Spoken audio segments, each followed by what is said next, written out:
네, 오늘의 정치권 이슈 살펴봅니다. 신지호 전 국회의원 그리고 현근택 전 민주당 선대위 대변인 두 분과 함께합니다. 어서 오세요. 안녕하세요. 오늘 금요일이요. 한국갤럽의 정기 여론조사 결과가 오늘 오전에 나왔습니다. 매주 비슷한 시간에 나오는 여론조사인데 뭐니 뭐니 해도 관심을 끌었던 것이 윤석열 대통령의 지지율이었습니다. 이 긍정평가가 4%포인트 빠졌고 부정평가가 2%포인트 오르면서 화면으로 보시는 것처럼 처음으로 이 갤럽 조사에서 30%대가 무너졌습니다. 취임 80일 정도 된 이 상황에서 28%의 지지율, 굉장히 부진하다고밖에 볼 수가 없는데 여러 가지 이유들이 분석들이 나오고 있습니다. 어느 쪽에 좀 비중을 두고 보십니까? 여러 가지 복합적인 요인이 있을 거라고 보여지는데요. 최근에 여러 가지 돌발 악재들이 많지 않았습니까? 그 문자 메시지가 이렇게 그 카메라에 포착되는 일부터 해왔고, 그러니까 대통령 내지 또 대통령 그 참모들이 뭔가 뚜렷한 그 실책을 범하고 해서 그런 경우도 있지만 정치 세계에서는 저런 돌발적인 사고로 인해서 민심에 좀 부정적인 영향을 미치는 것도 있고 아마 이번 주에 이제 좀 전주 대비 내려간 거는 그게 굉장히 영향을 많이 미치지 않았나 이렇게 보여집니다. 그런데 그것만 가지고 또 얘기할 수는 없는 거고요. 예. 지금 이렇게 취임 초기에 보통 고공행진을 하는데 대통령 지지율이 이렇게 오히려 지금 하강 곡선을 그리는 거에 대해서는 집권 세력 전반적으로 좀 한번 재점검의 시간을 좀 갖고 심기일전을 해야 되는 때가 아닌가 이런 생각이 들고 그리고 이제 이 전통적인 지금 대통령과 그 국민의힘 지지 세력들도 약간 이런 게 있는 것 같아요. 최근에 뭐라고 할까요? 정권을 이렇게 응원하고 그 뒷받침하려고 하는 그 결집력이 이전에 비해서 좀 약화되고 있는 그런 현상도 일부 포착이 됩니다. 그러니까 우리가 그런 말이 있지 않습니까? 이제 봄은 왔는데 봄 같지가 않다. 그러니까 뭐냐면 정권은 분명히 대통령은 바뀌었는데 예. 정권 교체의 효능감이 별로 느껴지지 않는다. 그러니까 전통적인 지금 그 여권 지지층 내에서도 대통령은 분명히 바뀌었는데 여러 가지 이제 국회 상황도 좀 답답하고요. 그 밖에 이 대통령을 둘러싼 여론 지형이라든가 이런 것들 최근에 또 이제 경란이라고 하는 예. 경찰들이 대통령의 어떤 그런 방침에 집단적으로 반발해서 거의 준 정치적인 행위를 한다든가 이게 정권 초기에는 그 어느 때보다도 서슬퍼럴 때니까 좀 정권의 눈치를 보고 하는 게 과거에 이제 그런 거였는데 전혀 그런 것 같지가 않다. 그래서 혹자는 지금의 상황을 대통령은 바뀌었지만 이중 권력 상태가 아니냐 이런 말들도 하고 있습니다. 그래서 그런 거로 인해서 이제 여권의 그 지지층들의 결집력도 좀 약화된 것도 작용을 한 것 같습니다. 많은 분들이 이 30% 지지율의 의미를 부여해 왔거든요. 네. 그래서 30% 선이 붕괴가 된 첫 번째 이 지표에 대해서 더 의미가 있을 것 같습니다. 그렇죠. 그러니까 30% 어쨌든 초반 정도 지지를 지키려고 했거든요. 그러면서 좀 장관도 나서라, 어찌 보면 좀 홍보를 열심히 해라. 그리고 출근권 문답에서도 말실수를 좀 줄이기 위해서 곤란한 질문 같은 건 안 하고 이러면서 최소한 어쨌든 지키려고 했던 것 같은데 지금 나오는 수치처럼 사실은 지난주에도 32 유진이 됐지만 부정평가는 올랐었거든요. 그러니까 어차피 떨어질 건 어느 정도 예상이 됐었고 지금 심각한 거는 이제 2배 이상 차지하지 않습니까? 긍정 부정이. 근데 지금 신 의원님 말씀처럼 그러니까 대구 경북에서도 오차 범위 내 밖으로 오히려 지금 조사에 의하면 부정평가가 높거든요. 보수층도 높고 60대도 보니까 더 높더라고요. 예. 20대, 30대들은 10%대입니다, 지금. 그렇다 본다 그러면 사실 전통적인 기반뿐 아니라 기본적인 윤석열 대통령 같은 경우에는 핵심 지지층은 많지는 않은 편이에요. 그러니까 어쨌든 약간 정권 교체 여론의 바람을 타면서 이제 선거에서 승리한 건데 그럼 누가 지지하느냐? 지지 세력이 없다라고 볼 수 있는데 그러면 뭔가 이제 바뀌는 모습이 보여야 되는데 많은 언론에서도 지난주에는만 해도 청와대 비서실 개편하는 거 아니냐 이런 얘기도 있었는데 전혀 그런 모습 안 보이고요. 지금 이제 당도 굉장히 혼란스러운 상황인데 오히려 잘하고 있다. 이런 얘기하고 있으니까 제가 보기에는 이제 올라갈 원인은 거의 없고 예. 제가 보기에는 아마 다음 주 돼가면은 지금 20대 후반이지만 중반 밑으로 오히려 더 떨어질 가능성도 높다 이렇게 보고 있습니다. 예, 두 분 다 좀 재점검의 시간이 필요한 시점이 아니냐라는 분석을 해주셨는데 정당 지지도 관련 여론조사도 같이 보겠습니다. 역시 한국갤럽의 조사고요. 국민의힘과 더불어민주당이 각각 36%로 새 정부 출범 후 이 갤럽에서 조사한 것 중에 처음으로 동률을 이뤘습니다. 먼저 국민의힘 같은 경우에는 지지율이 내려가긴 했습니다만 앞서 보신 윤 대통령 지지율보다는 높은 상황이고 민주당 경우에는 이제 30% 안팎에 머물다가 이달 들어서 상승세를 지금 보이고 있는 상황이거든요. 정당 지지도 상황도 어떻게 그 보시는지? 정당 지지도도 뭐 대통령 지지율하고 조금 이제 수치가 다르긴 합니다만 전체적으로 이제 국민의힘 지지율이 하향 곡선을 그리고 있고 민주당은 이제 그 6일 지방선거 패배 이후에 좀 바닥을 치고 좀 올라서는 것 같은데 근데 최근에 이제 각 당에서 이루어지고 있는 주요 이벤트를 보면 또 저런 현상이 나타나는 게 뭐 자연스러운 흐름 아닌가 보여지는데 예. 왜냐하면 뭐 이준석 대표와의 뭐 그 또 당내 불협화음이라든가 문자 메시지 그 파동이라든가 이렇게 뭐 별 긍정적인 소재가 없습니다. 예. 국민의힘 쪽에는. 근데 반면에 이제 민주당은 뭔가 이제 새 출발을 하기 위한 뭐 전당대회 뭐 어대명이라는 얘기는 나오지만 또 뭐 97그룹에서 두 사람이나 결선에 올라가고 뭐 이런 것들이 나름대로 좀 상승 요인이 될 수 있지 않을까 이런 생각이 듭니다. 예. 뭐 민주당은 상승 요인이 있었지만 사실상 국민의힘에겐 호재가 없었다 이런 분석이신데요. 민주당이 뭐 잘해서 올라가는 것 같지는 않고요. 제가 봐도 어찌 보면 이제 국민의힘이 지금 워낙 안 좋으니까 그렇긴 한데 지금 어쨌든 대통령 지지율보다는 더 나오고 있다는 얘기는 뭐냐면 대통령 지지율이 국민의힘 여당 지지율을 깎아내리고 있다 이렇게 네. 보는 게 맞거든요. 그러면 이제 어떤 문제가 생기냐면 사실은 이제 뭐 TK는 모르겠지만 PK라든지 아니면 뭐 수도권이라든지 이런 분들, 충청권이라든지 이런 분들은 국회의원들이 이제 신경 쓰이죠. 왜냐하면 대통령 지지율은 모르겠지만 정당 지지율은 본인들의 차기 총선의 당선과 연결될 수밖에 없거든요. 예. 그러면 아마 지금 당내 혼란 들은 상황도 윤석열 대통령을 계속 우리가 쫓아가서 차기 총선을 칠 수 있을까? 이 생각을 안 할 수 없는 거죠. 그러니까 지금 아마 이 당권이 어디로 가느냐 문제도 결국 본인들의 공천과 관련된 문제고 더 크게는 다음에 결국은 우리가 윤석열 대통령 계속 가야 되냐 말아야 되느냐. 지금 왜냐하면 지지율이 대통령이 당 지지율을 약간 악영향을 미치고 있는 상황이기 때문에 그런 고민을 할 것이고 아마 그게 제가 보기에 지금 뭐 지도 체제 어디로 가느냐 그 어쨌든 기저에 있는 어떤 마음이 아닌가 이렇게 보고 있습니다.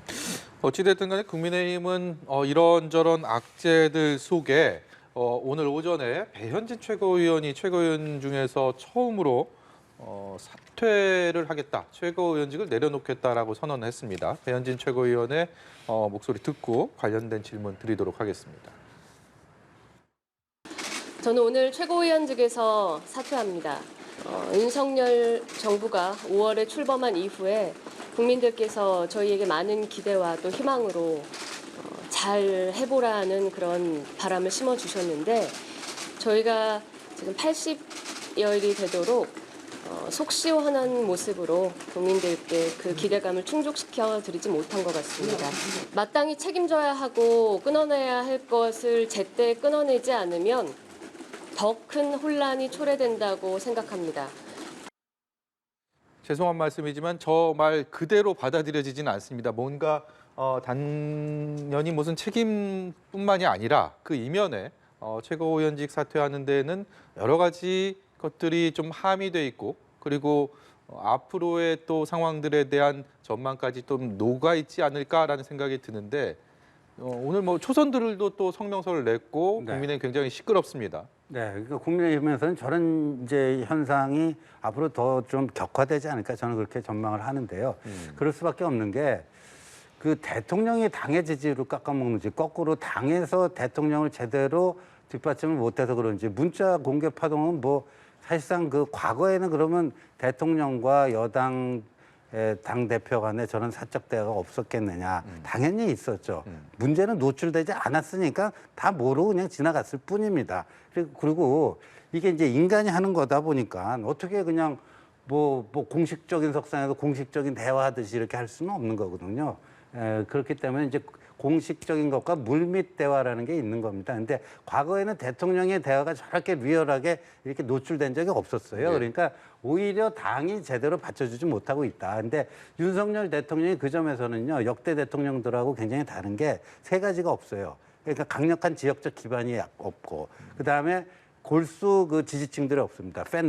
팬덤이 없고, 그다음에 여의도 정치 경험이 또 없지 않습니까? 여의도 정치 경험이 없는 상황에서 또 지금 경제 위기가 와 있단 말이에요. 그러다 보니까 이제 당에서 좀 더 이렇게 좀 잘 그 받쳐줘야 되는데 지금 뒷받침이 잘 안 되고 있는 게 저는 현실이라고 봅니다. 그래서 오늘 이제 배현진 최고위원의 저 사태는 경우에 따라서 상당한 나비 효과로 발전할 가능성이 있다. 그러니까 배현진 최고위원 혼자만의 그게 아니고 뭐 이어서 초선 의원들 일동에 그게 나왔고요. 아마 다음 주 월요일 의원총회가 분수령이 되지 않을까. 그러니까 권성동 직무대행이 본인이 거기서 재심을 받고자 노력을 할 텐데, 시도를 할 텐데, 과연 의원들의 다수가 그걸 받아들여 줄지 아니면 이건 아니다 하고 뭔가 다른 길로 가자. 그게 이제 뭐 지금 현재로서는 이제 비대위원회 뭐 그 구성하는 그쪽으로 갈 텐데, 그래서 저거는 다음 주 월요일이 좀 안에 그 분수령이 되지 않을까 보여집니다. 비대위 체제를 얘기하는 분들도 있고, 그리고 조기 전당대회를 통해서 어쨌든 간에 그것의 핵심은 권성동 대표 대행 체제가 아닌, 그리고 6개월 뒤 이준석 대표의 복귀가 아닌 새로운 지도부를 통해서 새로 끌고 가겠다 이런 쪽인데, 네. 이런 것들이 또 어떤 식으로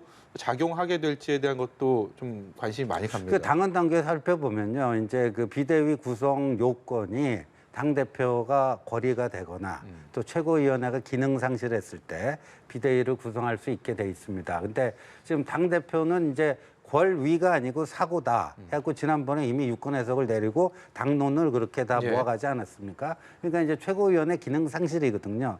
근데 이제 어떤 게 최고위원회 기능 상실이냐? 그게 또 두 가지가 갈립니다. 하나는 이제 과반이 무너지면, 과반이 사퇴를 하면은 최고위원 과반이 예, 사퇴를 했을 사퇴를 때 하면은 이제 과거에 그 2011년에 한나라당 시절에 홍준표 당대표가 있었는데, 그 당시에 그 2등이었던 유승민 최고위원, 뭐 3등, 4등, 뭐 나경원, 원희룡 뭐 이런 최고위원들이 줄사퇴를 하면서 사실상 그게 무너졌습니다. 홍준표 당 대표 체제가 무너지고 박근혜 비대위원회가 그래서 출범을 한 겁니다. 디도스 사건 그 당시였죠. 뭐 디도스 사건, 그다음에 예. 서울시장 그 보궐선거 패배하고 디도스 이렇게 악재가 겹치면서 최고위원들 줄사퇴로 그렇게 된 적이 있습니다. 그러니까 예. 그런 그 전례도 있기 때문에 그렇게 가는 게 이제 지금으로서는 권성동 직무대행 체제가 유지가 되느냐 아니면 그런 식으로 가느냐 크게 보면 두 갈래라고 봅니다. 조금 제가 첨언하면요, 아마 이 지도 체제도 좀 문제가 있는 것 같습니다. 예를 들어서 아마 홍준표 그 당시 때는 아마 집단 지도체로 기억하고 있고요. 집단 지도체라는 것 1등이 당대표하고 2등이 최고위원하는 상황일 수 있는데, 지금 말씀하신 것처럼 비대위 기능 상실을 염두에 두는 것 같아요, 배현진 최고위원이. 왜냐하면 지금 현재 9명인데 3명이 공석이거든요. 이준석, 김재원, 그다음에 배현진 공석이면 이제 2명만 더 사퇴하면 기능 상실이다고 주장할 것 같습니다. 근데 이제 그거는 어떤 규정이 없어요. 그러니까 예를 들어서 전원 사퇴해야 된다는 얘기도 있고, 과반이 왜 과반이 없으면 안 되냐면, 사실 과반 출석, 과반 찬성해야 의결을 할 수 있는데 4명이 되면 과반 출석이 안 되지 않습니까? 그럼 최고위 기능을 못 하는 거예요. 근데 이것까지는 그래도 어떻게 할 수 있는데 2명만 더 사퇴하면 되니까. 그다음 문제는 뭐냐면, 저도 당헌 당규를 보니까 이 비대위원장을 선임 권한이 당대표나 또는 당대표 권한대행한테 있어요. 당대표 직무대행은 없습니다, 거기에. 왜 그러냐면 당대표 어쨌든 그 권한을 대신하는 사람이 비대위원장 임명하는 거기 때문에 결국은 비대위로 간다 해도 비대위원장을 임명할 사람이 없어요. 그러면 제가 보기에는 어떤 또 규정이 있냐면, 선출직 최고위원이 거리일 경우에는 30일 내에 전국위에서 선출한다고 돼 있습니다. 그러면 이제 배현진 최고 같은 경우는 선출직이거든요. 임명직이 아니고. 그러면 예를 들어 전국위에서 선출하자 이렇게 나오면 할 말이 없어요. 제가 보기에는 뭐 다음 주에 아마 2명 더 사퇴할지 모르겠지만 2명 사퇴한다고 해도 끝이 아니다라고 봅니다. 유권 해석에 따라서 여러 가지 갈래들이 좀 나뉜다 이런 말씀이시네요. 그렇죠. 예, 알겠습니다. 차기 당권 주자들도 지도체제 개편 논의에 좀 힘을 싣고 있는 것 같습니다. 안철수 의원 같은 경우에는 그 지난번 사적 채용 논란으로 권성동 체제가 흔들릴 당시에 좀 힘을 실는 모습을 보여주기도 했었는데, 이후에 이 문자가 공개된 이후에 인터뷰에서는 재신임이 안 되면 조기 전대로 가야 한다 이런 목소리를 내기도 했거든요. 향후 네. 국민의힘 상황 좀 어떻게 그러니까 아까 전망하시나요? 월요일에 이제 의원총회에서 재신임에 권성동 직무대행이 실패를 하면은 그러니까 안철수 의원도 이제 입장이 좀 바뀌는 것 같아요. 그러니까 저 문자 파동, 문자 파문이 있기 전하고 있는 후 비포 애프터는 상당히 다를 수밖에 없습니다. 더군다나 이제 권성동 대표의 지도력, 그다음에 뭐 이 신뢰도 이런 데서 이제 상당히 차이가 있을 수밖에 없기 때문에 이 조기 전당대회로 가자라는 거는 이제 조기 전당대회를 가는 과정에 과도기적으로 비대위가 존재할 수도 있는 거고요. 조기 전당대회를 언제 하느냐 그런 거고 이제 당원 당규에서 뭐 비대위원장 선임 권한이 뭐 당 대표 또는 당 대표 권한 대행에 있기 때문에 지금 직무대행인 권성동 대표에게는 없다. 뭐 이거는 굉장히 뭐 좀 그 문구 그대로 자꾸 그대로 이제 해석을 한 건데 이거는 어디까지나 정치의 세계고요. 그거는 이제 의원총회에서 어떻게 의원들의 다수가 어떤 총회를 모으는가에 따라서 그런 것들은 얼마든지 저는 유권 해석을 통해서 이제 조정 가능한 거죠. 그리고 이게 무슨 재판하듯이 하는 게 아니잖아요. 정치는. 예, 그래서 그 당원 단계를 그렇게 기계적으로 해석할 필요는 없다 이런 생각이 들고 그래서 이제 아까도 다시 한번 말씀드렸지만 이제 월요일 그 의총이 이제 분수령이 될 것 같습니다. 그리고 이제 그 배현진 최고위원 사퇴 이후에 지금 오늘 원래 국민의당과 합당하면서 국민의당복 최고위원 2명 안철수 당시 국민의당 대표가 선임을 했는데 이준석 그 대표가 그걸 승인을 하지 않았죠. 거부를 함으로써 네. 이제 유보가 되고 있는 상황이었는데 그거조차도 지금 미뤄지고 있어요. 그러니까 이제 이런 것들이 다 연동이 돼 있지 않겠습니까? 그래서 이제 배현진 최고위원 사퇴 이후 오늘이 금요일이니까 주말을 거치면서 원내 분위기가 어느 쪽으로 흘러가는가, 월요일 의총에서 어떤 분위기가 기류가 형성되는가, 거기에 따라서 큰 흐름이 갈릴 거라고 봅니다. 법 얘기해서 자꾸 죄송하긴 한데 물론 이제 정치가 당연히 뭐 법대로 되는 건 아닙니다. 근데 만약에 비대위로 가서 조기 전대로 간다. 근데 6개월 후에 당대표는 돌아오잖아요. 대표가 사퇴 안 하면 그러면 이제 비대위원장도 있고 당대표도 있는 상황이 되거든요. 그러면 사실은 이게 이상하잖아요. 그러면 예를 들어서 이준석 대표 측에서 이게 조기 전대라든지 아니면 비대위 이 책에 문제 있다라고 만약에 뭐 법적인 문제가 간다 그러면 제가 보기에 조기 전대 가처분 받아들일 가능성이 있어요. 왜냐하면 나중에 대표 2명 되는 게 말이 안 되잖아요. 대표가 사퇴를 해야 되는데 결국은 조기 전대라는 건 대표가 사퇴하지 않는 한은 불가능하지 않은가. 예. 그러니까 물론 이제 뭐 법대로 하는 건 아닙니다만 규정상으로도 안 볼 수 없거든요. 그러니까 그런 딜레마 상황이 있는 것 같아요. 지금 저희가 조금 전에도 그 얘기를 했는데 안철수, 김기현 당연히 이 위기 상황에서 당권 주자로서 눈길을 끌 수밖에 없는 의원들인데 안철수 의원 같은 경우는 조기 전대가 재시임이 권 대표가 안 될 경우에는 다른 방법이 없다라는 말씀을 얘기를 했고 김기현 의원은 비상 시기에는 비상 조치가 필요하다라는 말을 했습니다. 어떻게 보면 너무나 당연한 얘기인데 그렇죠. 이 네. 상황에서 나오는 얘기이기 때문에 이 얘기에 실제 본인의 속내가 담겨 있는 건 아닌지라고 생각을 좀 할 수도 있을 것 같은데. 그러니까 이제 권성동 체제로는 안 되겠다 하는 거 아닙니까? 이제 비대위로 가든지 아니면 뭐 조기 전대로 가자. 비대위가 거쳐서 조기 전대 하자는 얘기죠. 본인들이 일단 나와야 되니까. 예. 근데 결국 그걸 할 수 있느냐 이제 그 문제인 것 같아요. 근데 사실은 일단 핵심은 이거죠. 뭐 이준석 대표가 남아 있다는 거죠. 대표 권한으로. 그러니까 대표가 있는데 대표를 뽑을 수는 없는 거잖아요. 그러면 정말 나중에 이상한 상황이 되거든요. 둘이 대표되는 상황이 되니까 이제 그 문제 해결을 못 하고 있으니까 어찌 보면 이제 서로 전전 말은 어려운 말은 하고 있지만 네. 해결이 안 나고 있는 거죠. 예. 아니 그냥 뭐 제가 당원 당규 갖고 우리 현근택 변호사하고 논쟁할 생각 전혀 없는데 지금 저건 좀 잘못된 해석 같아요. 왜냐하면은 그 이준석 대표가 그냥 본인의 그런 그 혐의로 인해서 이제 당원권 정지 6개월의 징계를 받은 거고요. 그래서 그 부분에 대해서 그 권위가 아니고 당 대표의 권위가 아니고 사고로 6개월 후에는 돌아올 수 있다. 이렇게 정리가 된 네. 거고요. 그 이후에 이건 전혀 다른 상황이 온 거예요. 최고위원회 기능 상실이라고 하는 전혀 다른 상황이 발생을 한 겁니다. 그걸로 인해서 비대위가 구성되잖아요. 그러면 그 비대위원장이 당 대표가 되는 거예요. 당 대표 기능을 하는 거고 요 전에 있었던 상황, 이 새로운 상황이 발생했는데 그 전 상황에 그럼 새로운 상황이 계속 거기에 그러면 종속돼야 되는데 이건 잘못된 해석이죠. 그래서 그건 뭐 명백합니다. 예, 알겠습니다. 이처럼 또 한 번의 어려움에 처하게 된 권성동 대표 대행과 관련한 논란이 또 있습니다. 문자 대화 속에 등장하는 강기훈 행정관의 이 채용과 관련된 부분인데요. 관련 목소리 먼저 듣고 계속해서 대담 이어가도록 하겠습니다. 제가 추천한 것이 아니라 대통령실에서 그 능력이나 공로를 인정해서 채용한 것으로 알고 있습니다. 네, 새롭게 알려진 얘기는 권성동 대표 대행이 원내대표로서 지난달에 필리핀 대통령 취임식 특사로 가면서 그 과정에 이 강기훈이라는 인물이 원내대표의 정무실장으로 동행을 했다라는 겁니다.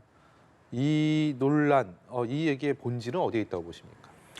근데 그 뭐 대통령 특사단에 가는데 이제 보좌 직원으로 갔다. 그거 자체가 문제다. 뭐 보는 사람에 따라서 문제라고 주장할 수도 있겠지만 네. 저는 뭐 그 자체가 문제라고는 보지를 않습니다. 그런데 그리고 이제 원내대표 정무실장을 뭐 무보수 명예직으로 했다 하는 게 지금 권성동 대표의 해명이니까요.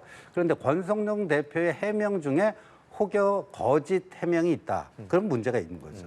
그러니까 원내대표 정무실장을 했고 그다음에 이제 그 대통령실에 들어갈 때 네. 본인이 추천한 건 아니라고 지금 얘기했잖아요. 지난번에 그 강릉 출신의 그 9급으로 채용된 그분의 경우에는 본인이 추천했다 얘기를 했죠. 7급으로 추천했는데 9급으로 돼 있더라. 뭐 이렇게 했는데 본인의 원내대표의 정무실장이었는데 본인이 추천한 거 아니다 이렇게 얘기를 했잖아요. 그래서 만약에 뭐 저게 거짓 해명이라든가 이러면 문제가 되겠죠.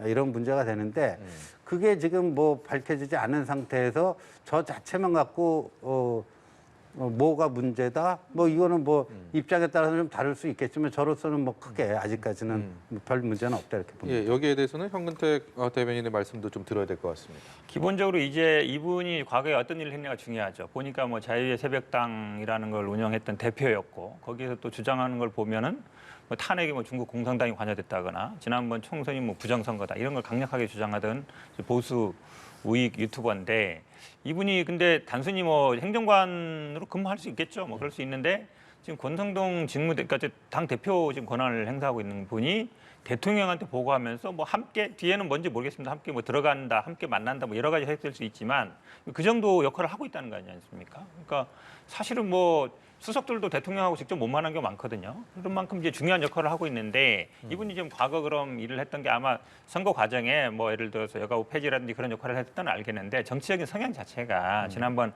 안정권 누나 그분도 보니까 아마 유튜브를 직접 운영하던 분이에요. 그러니까 안정권 씨가 찍은 유튜브를 직접 올리기도 했으니까 이런 분들이 대통령실에 근무하면서 기본적으로 영향을 미치는 거 아니냐. 예전에 아마 뭐 황교안 대표 때도 보면은 이제 보수 유튜버들이 당을 어느 정도 좀 영향을 미치는 경우가 굉장히 많았거든요. 이게 이제 대통령실까지 영향을 미치는 거 아니냐. 이런 게 제가 보기에 근본적인 질문인 것 같습니다. 네, 민주당 이야기도 좀 해보겠습니다. 어제 민주당 8.28 전당대회 당대표 후보가 3명으로 압축이 됐습니다. 이재명, 박영진, 강훈식 이렇게 3파전으로 압축이 됐는데 이재명 대세론이 지금 굳건한 상황에서 이제 강훈식 후보와 박영진 후보의 이 단일화 싸움이 시작이 된 것 같습니다.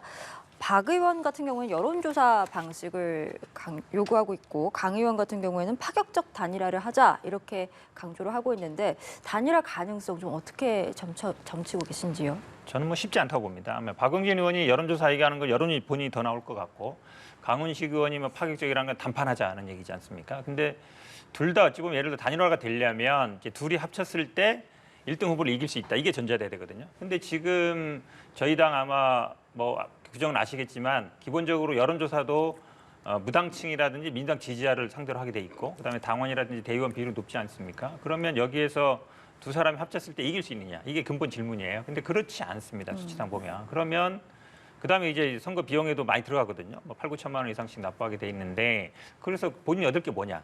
예를 들어 둘이 합쳐서 이긴다 그러면 뭐 당권을 어떻게 나눌 수 있겠지만 그게 안 된다 그러면 결국 2등을 해서 차기 97세대의 대표는 나다. 그럼 차차기는 내가 당대표 하겠다. 이제 2등 싸움 할 수 있는 거거든요. 그렇게 본다 그러면 단일화 가능성이 높지 않다 이렇게 보고 있습니다.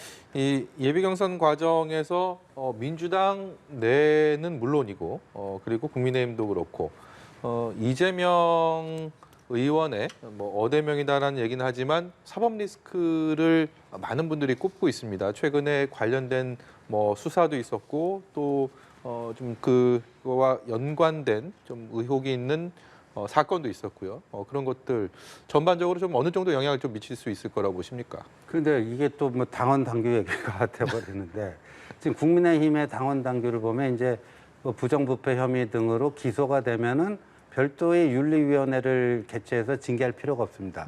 기소와 동시에 당원권이 정지가 됩니다. 그리고 그 무슨 당직을 갖고 있잖아요. 유무죄 여부가 아니고 기소가 기소와 되면. 동시에 윤리위원회 별도로 개최할 필요가 없. 자동으로 당원권이 정지가 되고 그리고 최종심에서 유죄 판정을 받게 되면 탈당 권고 이상의 그거를 받게 됩니다. 탈당 권고하고 제명 뭐 이렇게 되는 건데 근데 이제 민주당 당원 당규 당헌 80조인가 거기를 보니까 이제 저렇게 이제 예를 들어 법화 유용 이걸로 만약에 이제 그게 제일 빠를 것 같아요. 수사 결과 나오는 게. 만약에 이제 기소가 된다 했을 때 보니까 민주당 당원은 당 사무총장이 그 당직을 정지시키고 윤리위원회 그 조사를 요구할 수 있다 이렇게 돼 있어요. 근데 당 사무총장을 누가 임명하죠? 대표가 임명하잖아요. 그러니까 어대명이 되면 이재명 의원이 당 대표가 되고 이재명 의원이 임명한 사무총장 누군가 될 텐데 네. 그분이 과연 뭐 그런 조치를 취할 수 있겠는가. 그런 점에서 기소는 되지만 당대표직은 유지가 되는 그런 상황이 올 수도 있다. 그리고 지금 국민의힘 같은 경우에는 이준석 대표에 대한 이제 경찰 수사 결과가 조만간 나올 것이다 이렇게 보고 있어요. 그래서 만약에 기소가 이루어진다면 그때는 이제 6개월 후에 돌아오는 거, 그 당원권 자격정지 그것도 이제 없어지게 되는 예. 뭐 그런 건데 좀 그 양당의 상황이 좀 다른 것 같습니다. 예. 알겠습니다. 조금 말씀드리면요. 그러니까 우리 말씀하신 것처럼 이제 사무총장이 각급 당직자 이렇게 돼 있습니다. 부정부패 등에 돼 있는데 결국 이게 각급 당직자 그러면 사무총장이 임명하는 사람들을 전제로 하는 거거든요. 왜냐하면 사실은 근데 기본적으로 아마 뭐 국민의힘도 마찬가지고 민주당도 마찬가지인데 당 대표를 징계할 걸 염두에 두고서 규정이 돼 있지 않습니다. 윤리 규정. 왜냐하면은 윤리위원장도 당 대표가 겸임하고 국민의힘도 보면은 그 처분은 당 대표가 하게 돼 있거든요. 예. 그렇게 본다 그러면 사실은 당 대표를 징계 위해서 윤리위에서 징계하는 게 맞냐? 기본적인 질문이 안 들 수가 없죠. 그러니까 뭐 국민의힘 같은 경우 그렇지 않습니까? 예전에 뭐 징역 1년 실형 받은 분들도 징계 안 하고 끌고 있다가 이번에 이제 뭐 왜 그러면 수사 받는 사람 6개월인데 징계 안 하냐 이러니까 징계했는데 3개월밖에 안 때리지 않습니까? 그렇게 본다 그러면 사실은 어찌 보면 정치적으로 해결되는 문제지 이게 아마 뭐 당은 당규대로 뭐 이렇게 되는 문제는 아닌 것 같습니다. 알겠습니다. 오늘 두 분 말씀은 저희 여기까지 듣도록 하겠습니다. 신지호 전 국회의원, 현근택 전 민주당 선대위 대변인과 함께했습니다. 오늘 말씀 고맙습니다. 고맙습니다. 맞습니다.